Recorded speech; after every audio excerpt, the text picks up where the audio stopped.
Hey guys, Adam from Behind the Scenes with the Hoel Roofing Podcast. This is part 2 of Tenfold Return. If you missed part 1, make sure you go check it out. It dropped last Friday, September 13th, right here on the channel, and it leads directly into what they're going to be talking about today. So, if you haven't seen part 1, go watch it. But without further ado, here's part 2. But let's talk a little bit about the plan this year for the construction class is to build some mini barns, barn storage. So how that's structured is we start off the first 9 weeks, we go over the basic stuff. We talk about, just some history stuff, how we got to where we're at. And we do a process lab. So we got over, that's what we're doing now. We went through all the tools and all the safety stuff and teach them how to, and now we do a quick little couple weeks process lab where they make a project out of wood to use all the tools we talked about. So they're using it. So these kids use chop saw, table saw stuff they've never used, and hopefully they've learned to do it safely. Mm-hmm. Okay, because that just like the table saw is the most dangerous saw in the shop. I mean that, and it doesn't matter how long you use it. Some stuff happens, but it's important at least to explain to them this is why you have to do it this way. And if you ever use a saw, there's a good chance you may never use a saw, but there's a really good chance you will, especially if you get into some kind of skilled trades. So we go through that. Then we start at square one with a house. Like a construction project. We start talk about planning. We talk about design. We go through some design stuff. Now, we had CAD at Newcastle. We don't have it here yet, but we'll do it on graph paper. They just learn how to lay out a house. They don't, like, when you ask a kid, hey, how big's your house? What do they say? Oh, it's 3 bedrooms. Yeah. They don't say, well, it's based on the size. Just like, how do you measure a roof? How do you measure for siding? How do you make...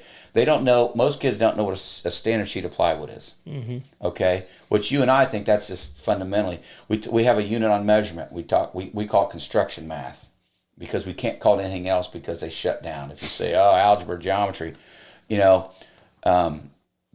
what we do is because, like, not reading a tape measure is not knowing how to swim, not knowing how to read a book. I mean, it really is. I mean, and we go through that, but then we go through that with it. Then we go to talk about site prep. We talk about your options. You build in a city. You have city utilities. You're out in the county. It's cheaper to build in a county, but you got to put in a septic and a well. Okay. Well, why is that? And then we go through the process. We start talk about the foundations. The crawl space, slab, monolithic slabs, block, poured walls, ICF. That's kind of a new thing.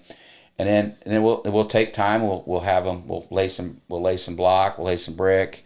We'll do some concrete. Whether we make concrete countertops, we talk about concrete a lot. Different types of concrete, different uses, how they do it. Like commercially, like if you're in Florida building on the beach, you have to do it a certain way. You're out, wherever. And then we go through and we do a modeling project. We start with the foundation, and we had some on display, and.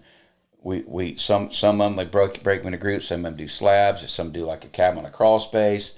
We've done barnuminiums before, and then they build these models. This 1-inch scale model. We go through every process, with the foundation, lay it out, and if they screw it up, they've got to tear it all down and do it again. Because like I think I told you the story. My first day on the job when I was 16, I cut 11 2x4s short, and my boss took it out of my paycheck. Now he gave it back to me, but I learned the lesson. And because kids that I've had help me, and I'm sure you've had the same experience, they break something or drop something, it wasn't my fault. Well, whose fault was it? They don't take ownership in anything. I have more respect. Said, whatever, I wasn't paying attention, whatever, but that's something you have to teach a kid. But then we go through, and then by spring break-ish, we're through that. And then last year we had one class, we built one shed. So we partnered with the 4-H grounds, and because we just don't have the space. Yep. Ideally we'd have a nice big space. We'd do it inside, but they're going to let us use those pavilions over there. It limits us a little bit, but with those trailers now, they just load them things up. We're going to build several this year. Nice. And so that's a way too to get the community involved. Like I made a critical mistake at Newcastle one time. I put an email out to the staff members, say, hey, we're wanting to build a couple of sheds. Well, I got 78 people wanting us to build a shed. And then how do we pick which one we're going to do? And then there was about 74 really mad people, because we did time materials, but we're going to charge a little bit this year, because that's we're going to try to build it. And I think and I think it's going to happen, pretty sure that, because construction has been pretty successful. we get a building trades program. We're going to have to find a guy that's, somebody that's got a lot of energy, and they'll just build a house. Now, we used to build from start to finish. We built big houses. We built 5,000 square foot house, but that's when we had 2 classes of 20 with really good kids. They're doing habitat houses now, which is fine, but I think you can do a habitat house in the morning class and a habitat class in the afternoon class. There's some communities, what they do, they partner with their community.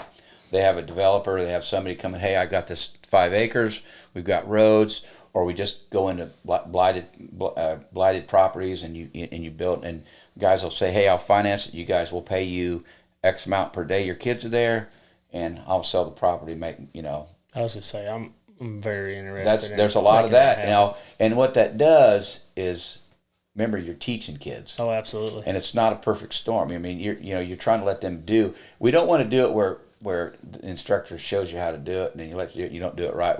You know what I mean? Yeah. That's why I have the thing. If you script your model, we're not going to leave it screwed up, because you can't do that on a build.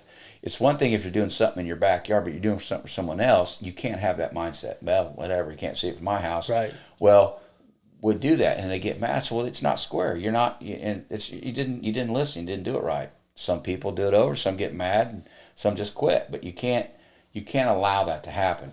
Well, so I think we're gonna take the approach that if we can find some people that, hey, we'll do this, and we find a person that can facilitate, we'll get the kids in there, because it's like when you coach. Okay, this is related.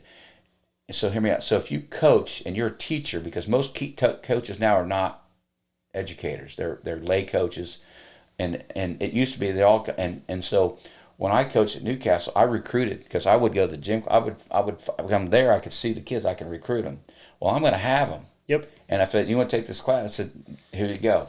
In the same way, when they get ready to graduate, you go, hey, Smitty, you got anybody? I said, yeah, I got these 2 kids right now. You need to hire them. Right. Now, for whatever it is, I mean, at least you get them in your door. You can then train them how you want. My brother owns a tool and die company in Michigan, Lansing. Been there 35 years, and he has these guys come from these trade schools, got all this experience. So he does a 3-phase interview. Zero that CNC. Well, I can't do that. Well, wait a minute. You got this. You see what I'm saying? Oh, yeah. Just because you have a degree, doesn't mean that you're going to fit. Right. And so, but if you have a kid that he has a good reference behind him. It's not like people like send a letter of recommendation from your brother-in-law. Right. This kid, I'm telling you from my perspective, this kid does X, Y, and Z, checks the boxes. That makes you sleep better at night. That doesn't guarantee it's going to work out. Right. But at least you passed the first hurdle. You're not just hiring some guy blind off the street. In the same way, like my daughters, they took the vocational program to see if they wanted to go into healthcare, and that's what they said. I want to do. I've also said, I don't want to do that. Yep. And so, honestly, once you do that, there's so many people that play a role in that. And then all the other businesses, and we have the open house at the end of the year. Everybody in the community comes and looks at it. I've seen up in northern Indiana, they have a whole addition that was built by Career Center. I mean, and not 2 houses are the same. Yep. No cookie cutter houses. But that you have to kind of bring that hook back into it, so you want to do that. And like, I can give you the why. Right. They don't get the why most of the times.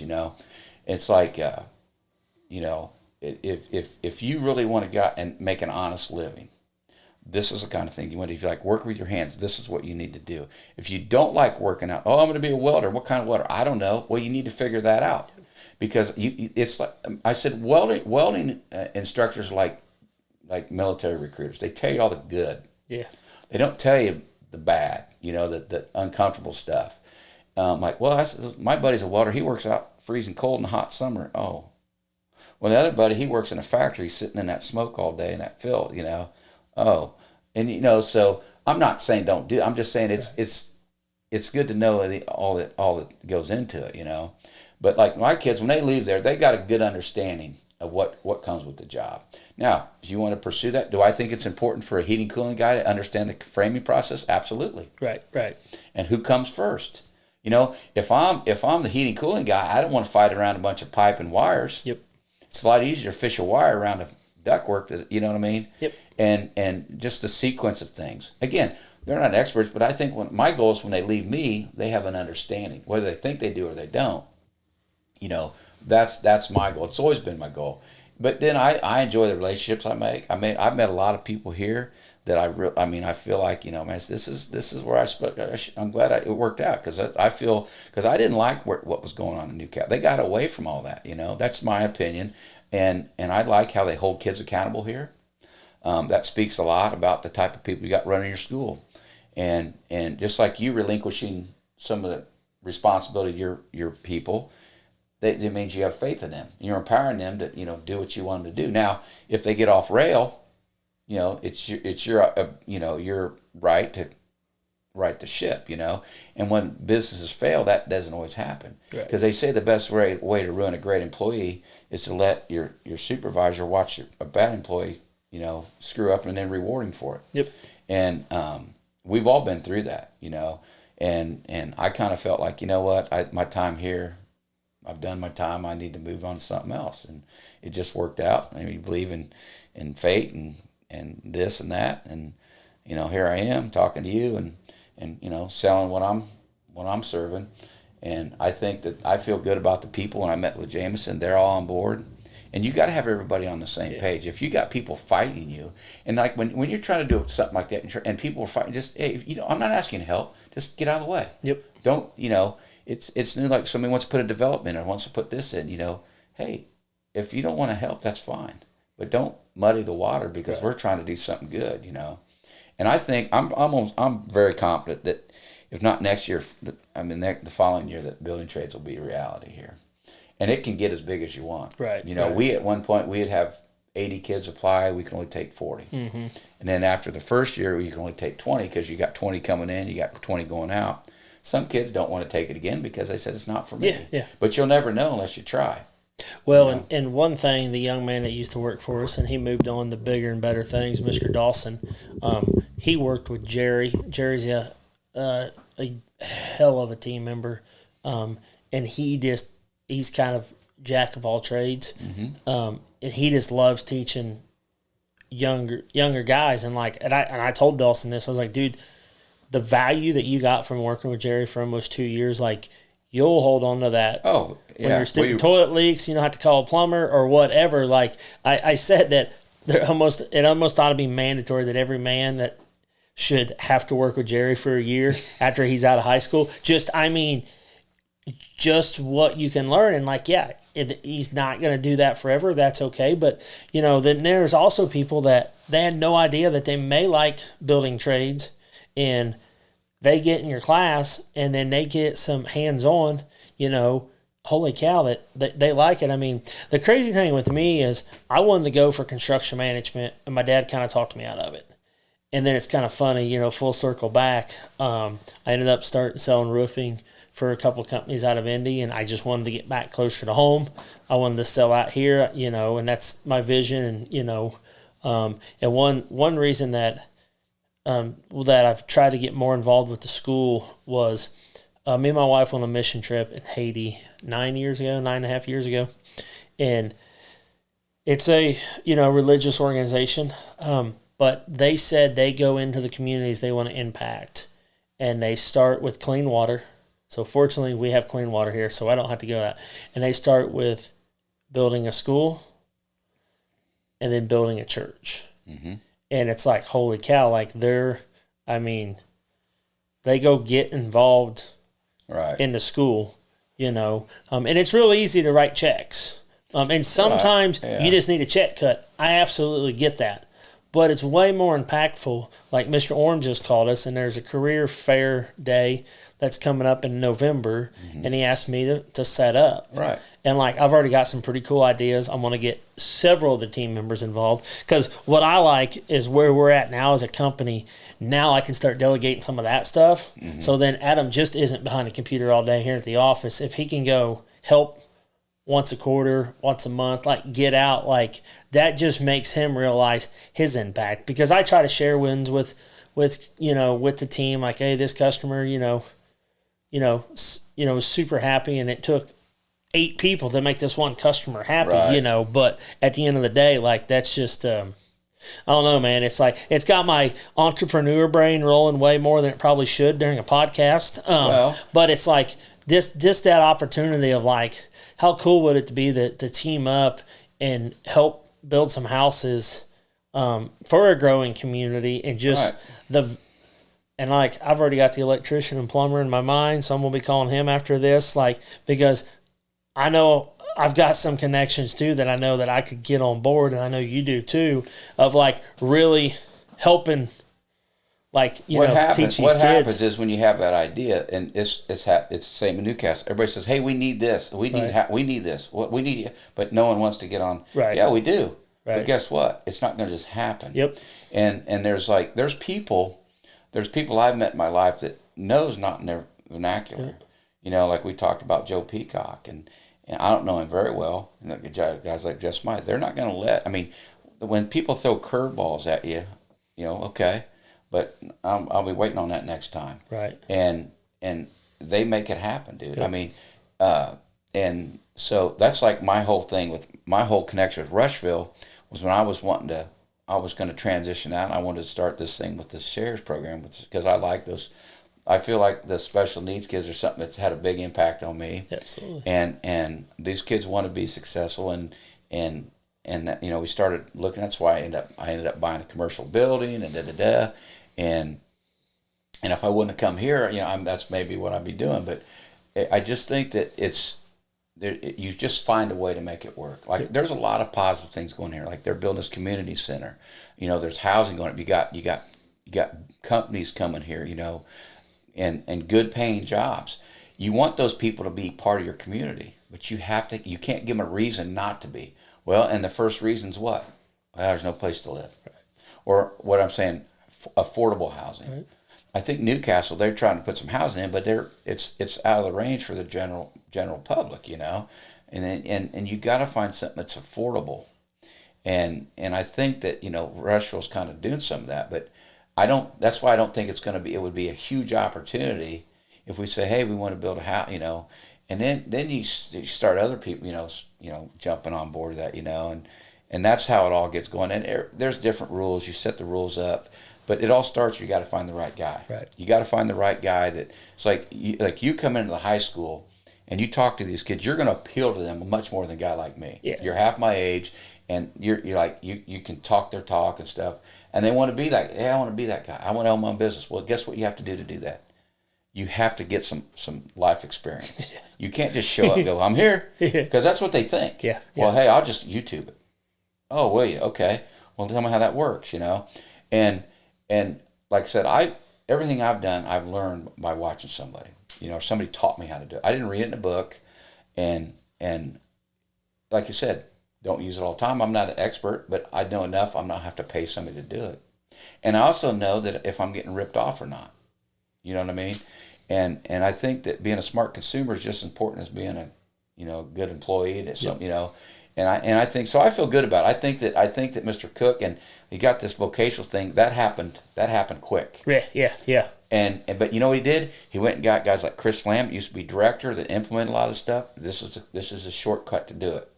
And the stuff's always changing at the state level. But he got it done because now all those kids that are staying here, you're not paying to send them down there. And they're gonna stay here. Most of them are gonna stay here. Like the law enforcement guys, they need law enforcement people in this town. But the ones that go down there from Rushville stay down there. Not all of them, but I'm saying that's the argument. And so, and it's the same thing. They're going to end up starting like the health occupations. Then that gives you the same opportunity for your local people to have kids come work at the hospital, the clinics, the nursing homes, and all the things. And then you got welding. You do some welding, I think, over at ag and stuff. And those are all things that people need. They have the ICE program. That's a co-op. So like, say I have a kid that I said, hey, I got this kid, Johnny. He's great. Hey, why don't you hire him this summer? If you like him, keep him on next year. He works 4 hours a day. He gets credit for school. Yep. You got the facilitator comes, hey, how's Johnny doing? You see he's doing great. That's how it works. That's workplace learning. That's how it's supposed to design. But you have to have people willing to and participate in it. And like I said, I'm not going to send a kid to you that I know is going to be a failure. Yep. I'm not going to do that to them or you. And I think a lot of these people, they kind of get stuck in that framework. They say, well, I got to get him out because his mom's breathing down my neck. Right. Well, you're just better off being honest up front. Say, hey, listen, I want to send Johnny out, but he's got to do X, Y, and Z. He's got to watch his mouth. He can't be inappropriate around. He can't take stuff. And it's just, and the things you can't ignore. And this is no different, because it's like you like, hey, have a kid. What you like construction? You afraid of heights? Oh yeah. Well, maybe you need to. You better be an electrician, Shane. Yeah, really. I mean, but I'm saying that you say it, and then a light comes on. Oh wow. Right. But it's just it's crazy. Like, honestly, I've got kids that I go back and I'm like, man, that kid doesn't have a chance. Yeah. And he's thriving, man. I mean, and I got kids I think, man, he's going to do well. Well, one thing that I've learned with hiring people, and damn is it hard, but it's like, I'm almost to the point that if you haven't had some adversity in your life, like I don't want to hire you, just because like it's just there's a different level. Like I've got one guy, Chris. He's pretty open about some of his struggles with drugs and what he was doing before, and I'd take 3 more of him, DNA him, clone him, and give me 3 more of him tomorrow. Like, just so loving, so caring, just such a good kid. Takes ownership what he does. Oh, absolutely. Yeah. And that is one thing that I've been super fortunate with. Our sales team, especially our core 3 guys, I've got 2 newer guys, but man, they are so good about taking ownership that like they don't give me bullshit excuses. And the team will hear me say, I'm not going to let you sell out to your bullshit reasons and excuses. Mm-hmm. Like, make it happen. If we're going to make this happen, like, we got to make it happen. Like, don't give me a reason, Right. So yeah, and there's still a lot of good kids out there, and it may take somebody that cares enough as a teacher, as a mentor. Like that's one reason that I love having Jonathan here, taking over operations. Like, he gets it. He's a few years younger than me, but he gets the calling of, I've said this before and I'll continue to say this, we need more men in this country. We need boys to grow up and be men. Lead, go work. Like, not like, oh, I'm gonna get, I'm gonna have my baby mama, have a couple kids and not marry her and stay at home with her, but literally like be willing to go out there and get dirty and be proud to come home. Right. Yeah. And you don't have to get dirty too. Like, you could go do a media. You can go be a media guy too, but old Dave Ramsey says, get out of the cave, kill something, bring it back home. Like, we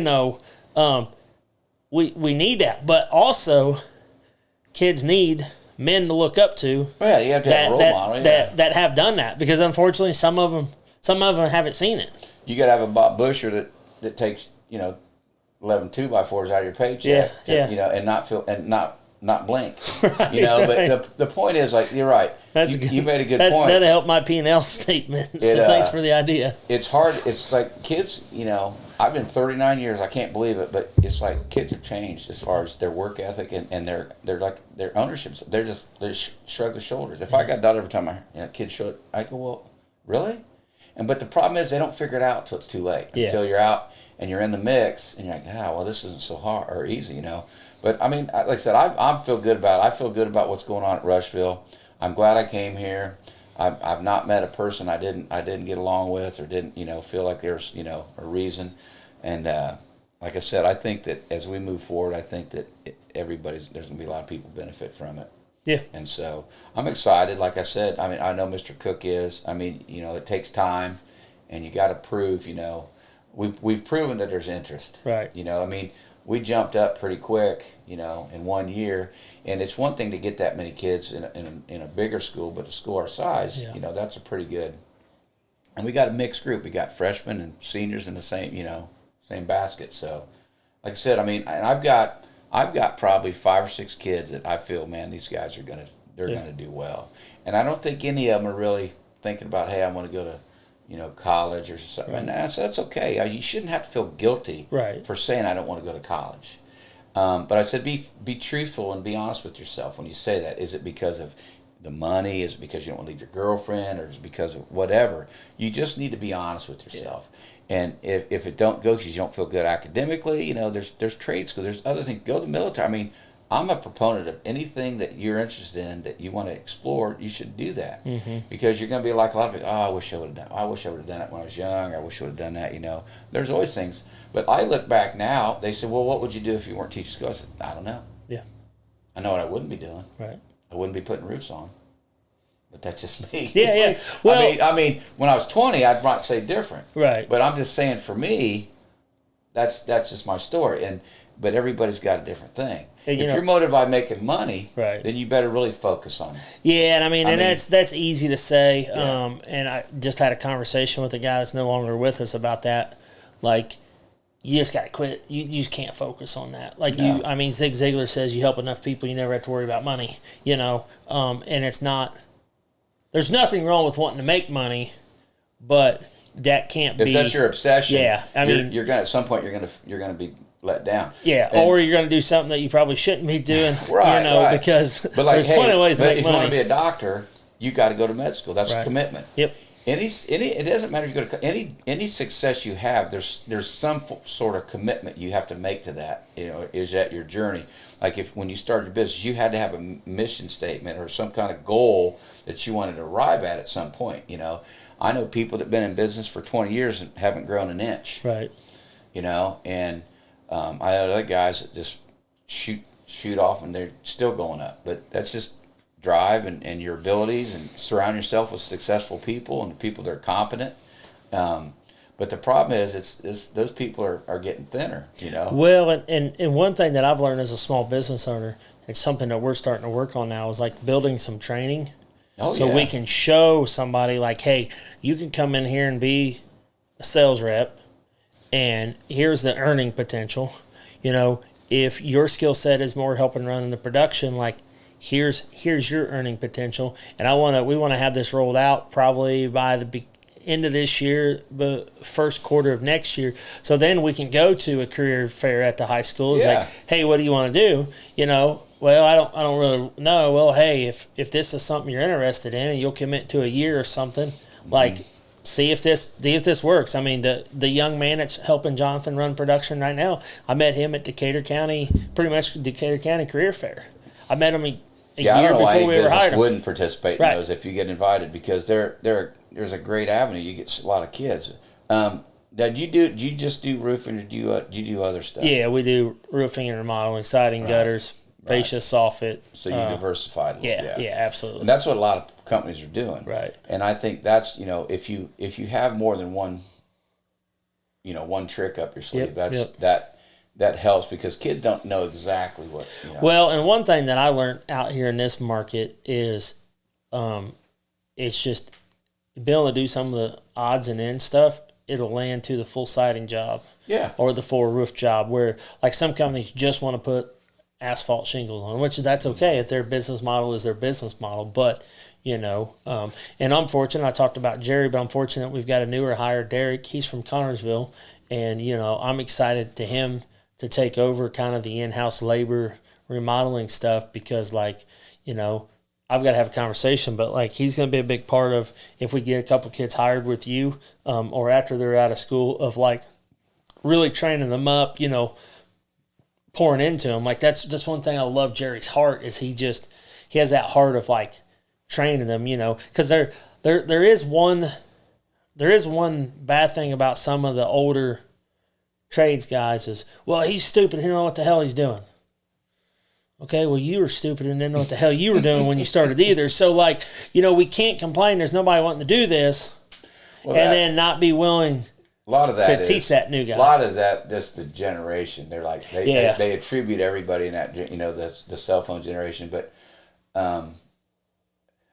there's a lot of that. But, people want one-stop shopping. Right. Because, again, if you have a bad experience with a contractor, you don't forget that. Yep. But if you have a good, you get say your roofer, you trust your roofer, and man, boy, hey, somebody put windows in for me? Yeah, we do that. Yeah. Okay, do it. Right. Oh, you know what? My siding's looking pretty bad. Yep. And then what I mean? It's just so.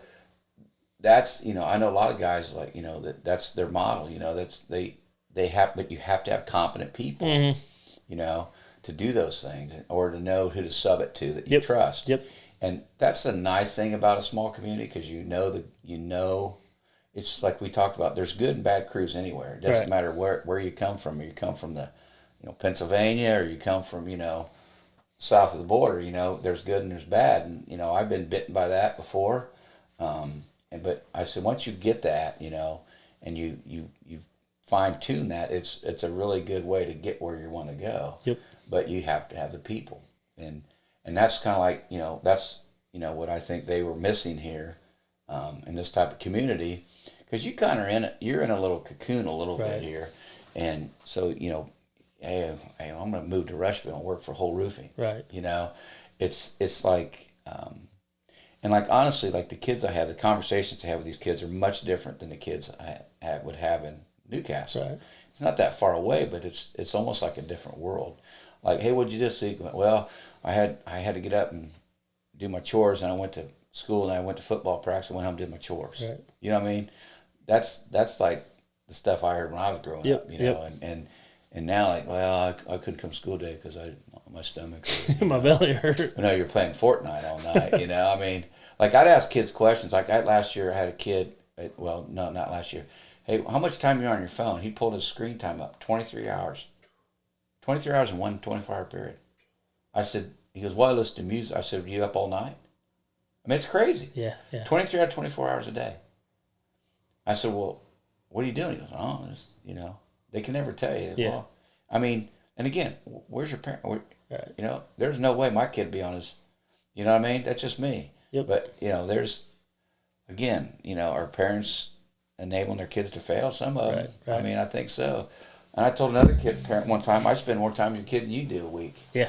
Well, what do you mean? I said, well, he lives with his girlfriend. Right. I see him 3 hours a day. How often do you see him? Well, you know why they get mad at you? No, you're right. And I mean that. I think my kids were held to task, my own kids, but I couldn't hold other kids, people's kids for other than when they're at school. But it's kind of crazy the stuff they say. Like, really? I mean, I don't know. It's just like you said, you got to be careful what you say. Right. But no, I feel good about it here. I like it here. I like the people. I'm glad to be able to do stuff like this to kind of advertise what you're selling. In the same way, you come to the job fairs, come to school, be a guest speaker or something. I think you sell yourself. And what you do. It's one thing to say, oh, hey, go get a job over at this roofing place. Right. That's a big difference. And knowing the guy, getting making a personal relationship with him. And like I said, I mean, I still have people call me to say, hey, man, I need somebody to work at Western Products, or hey, we need a custodian down at the Y. Well, I'm not going to just give him a name to give him a name. Right. But if and the thing with the success of any program, you got to have the right people. Like when I came here, I said, I'm going to try this. What I'm going to do is I'm going to try to get your construction program going, your facility maintenance program. We're going to start unified track, and that stuff's going to branch into other things. And that's where once you get that done, then we can start looking at the building trades. They started the other, so we just got to really advertise that, push that to make those programs successful. So then those successful, then people are going to have more faith in the construction. And it fluctuates each year. Sometimes you get a good class of kids in, but you got to keep working towards, building it and making it work. And it's really, I mean, construction's kind of, the nice thing about it's different every day, man. It's different. That's what I sell. I can't do the same thing every day. Right. And a lot of these kids are the same way I am, same way you are. They want to be out doing stuff, engaged and all that stuff. They hate math class. They hate biology. There's value in all that. They don't see that, But I just said, whether you, and I said, I'm not asking you to be a construction worker. I'm just saying, I want you to learn and listen, and just maybe, you'll play around someday, or maybe you'll learn how to be a good consumer. And, and we try to touch on enough. Now, the building trades, it takes another level. They build a shed to finish up this year, then they go out and they're going to do the real deal. And so the initial way, if building trades, we can't get that going, right away. Kids in co-op, like, hey, you hire. If I say here's a couple kids, why don't you hire them? Part time, whatever, and you're going to find out real quick, and they're going to find out. Yeah, right. And then this might be your next Steve or whatever, And I mean, that's what I learned from guys that were skilled and took ownership and accountability for what they did. They took pride in it. And it's hard to get kids to take that pride and ownership with doing that. Well, it wasn't my fault. You can't. The kids say, "Well, you can't steal from my house." You know. Right. Well, you're right. Right. But I'm know it's gonna be wrong. Right. And see, like, you know, we don't even want them kind of people. Like, you know, I mean, that's they're just there for a paycheck. I'm not being an asshole, but like, you know, like genuinely, like. Yeah. We want people to care, like, you know, whatever that looks like, if it's quality of the video or if it's quality of the roof we put on, or, you know, and even if Adam took an entry level to freaking construction class, like, how beneficial would that been for his job? Like, he's learned a lot about roofing. You guys are talking about what you do. He had a very, you know, he had a good dad that taught him a lot, you know, right. But there's still so much more, you know, to learn. And that's why, like, that even as a roofing owner, like, some people will hire a media person or a social media person, and they're putting pictures of freaking roofs that look like they're going on in the Palm Beach, Florida, and it's like, well, that looks really dumb when you're marketing in Rushville, Indiana, or you know, whatever. But you know, fortunately, Adam's smart enough to. He's been around it, you know. I mean, freaking Adam, when he started with us, he pulled trailers. I was like, all right, Adam, right now, I remember we're going to post 3 times a week on Facebook. And you're pretty much going to be a universal player, whatever we need. Some days he's helping Jerry. Some days he's pulling trailers, you know. Right. And I said, Adam, if you stick with me, bud, I promise you, your full-time gig here will eventually be more like where your sweet spot is. But, you know, we're fortunate when I'm like, Adam, let's do a podcast. And that was almost 2 years ago. And the problem is, December 22nd, I said, hey, we're starting a podcast. January 1, get this shit ordered. Let's go. So, you know, he knows how I operate there, you know, but we got it rolling. But you just got to start somewhere. Yep. I mean, it's like, you got to have ways to get the word out what you're doing is what's positive, you know. And, you know, this lots of people don't ever pay attention to. I mean, they don't care. Most people in this town don't care what's going on in school. Right. Because they don't have any skin in it. Yep. But you really do. Right. Oh, absolutely. You really do. Well, then you can't complain that the kids aren't coming back to work here, or there's no ties here, or they think there's no success. At Newcastle, and that was where I worked, they go, well, we push this college. Well, okay, so I started doing the math. So you get, say, 30-some% say they go to college, and of that 30%, 13 actually graduate, and then how many of those come back to your community? Right. 2%. I mean, you see what I'm saying? It's like, but what about the people, like the people I have in class? It's always been that way. I always say this all the time. These are the kids you're going to see at the grocery store. Yep. You're going to see it when you go out to, you know, in the business in town. Those are the people you're going to see. Well, and the crazy thing about, I'm at that weird age where I'm talking to people I graduated with. They're like, oh, we're so trying to get back to Rushville because now they have kids.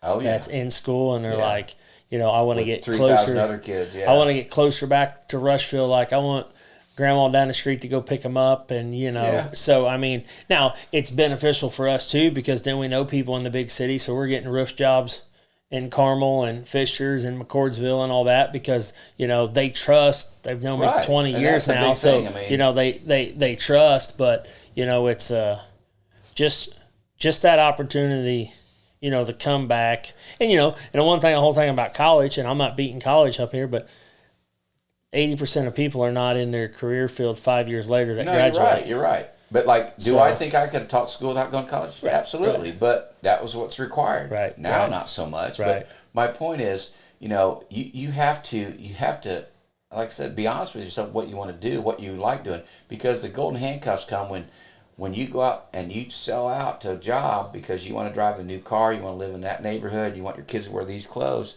you're stuck. So you're stuck in that job where you make the good money, but you hate what you do. Yep. That's going to wear on your soul over 20, 30 years. You know what I mean? When I left Newcastle, I left 300 sick days there. I went to work. You know, that's what I was supposed to do. And I didn't get paid for them. Right. But there's people that use every sick day they got. Right. You know, and if you hate your job. Right.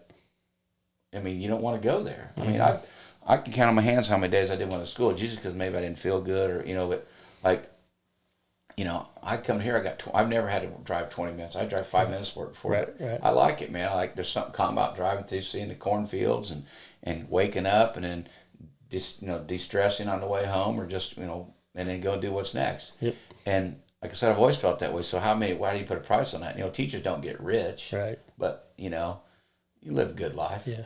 I mean, got good friends and, good family. What else you need, right?